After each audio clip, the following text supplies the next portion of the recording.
Hi friends, இன்றைக்கி பார்த்திங்கன்னா சிவப்பரிசி வச்சு ஒரு டிஷ் செய்ய போகிறோம். அதாவது வயதுக்கு வந்த பெண் குழந்தைங்களுக்கு கொடுக்கறதுக்கு. இது நான் வந்து சிவப்பரிசியை ஃபஸ்ட்டே நல்லா ஊற போட்டுட்டேன். இதுக்கு சிவப்பரிசி நீங்கள் எவ்வளோத்துக்கு உங்களுக்கு தேவைக்கேற்ப ஊற போட்டு எடுத்துக்கோங்க. அதுக்கப்புறம் வெள்ளைப்பாகும் நம்ம அரிசிக்கு ஏற்ற மாரி வெல்லம் போடணும். எனக்கு ஸ்வீட்டு நீங்கள் வெல்லம் பாகும் தேவைக்கேற்ப எடுத்து வச்சுக்கோங்க. இது ஒன்றும் இல்லை. இப்போ வந்து பார்த்திங்கன்னா பசங்க வந்து உள்ளே உட்காந்துருப்பாங்க, போர் அடிக்கும்.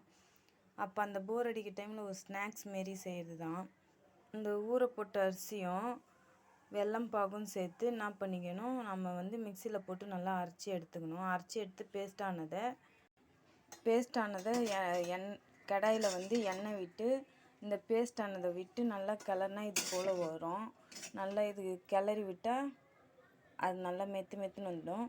இது ஆறின பிறகு என்ன பண்ணிடலாம், இந்தமாரி ரவுண்டு ஷேப்பாகவோ இல்லை கொழுக்கட்டை ஷேப்பாகவும் பிடிச்சி நீங்கள் குழந்தைங்களுக்கு வந்து ஈவினிங் ஸ்நாக்ஸ் மாதிரி நீங்கள் கொடுத்தீங்கன்னா, நல்லெண்ணெய் ஊற்றி தான் பண்ணணும். ஈவினிங் ஸ்நாக்ஸ் மாரி இது போல் ஒரு உருண்டையாக கொடுத்திங்கன்னா குழந்தைங்களுக்கு ஹெல்த்தியாக இருக்கும்.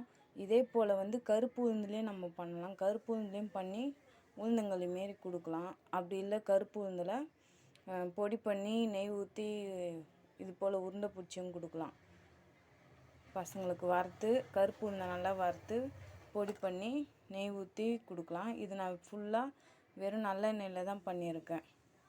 நீங்களும் கொடுங்க ஃப்ரெண்ட்ஸ். பொம்பளை பசங்களுக்கு ரொம்ப ஹெல்த்தி இந்த சிவப்பரிசி, கருப்பு உளுந்து எல்லாம். Thank you friends. இப்போ நம்ம சொல்லியிருந்தோம்ல, இது சிகப்பரிசியில் டிஷ். அதில் பார்த்திங்கன்னா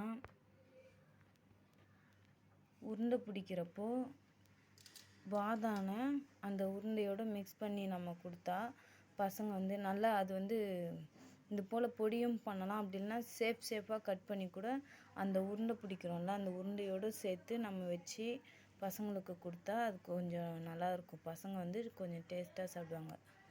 இது போல் வச்சு நம்ம டெக்கரேட் பண்ணி கொடுத்தா நல்லாயிருக்கும். உங்களுக்கு வாசனைக்கு இதுக்கு நீங்கள் அரிசி அரைக்கிறப்பவே வந்து இது நான் சொல்ல மறந்துட்டேன். நீங்கள் அரிசி அரைக்கிறப்பவே ஏலக்காவும் சேர்த்து அரைச்சி செய்யலாம், நல்லாயிருக்கும். Thank you friends.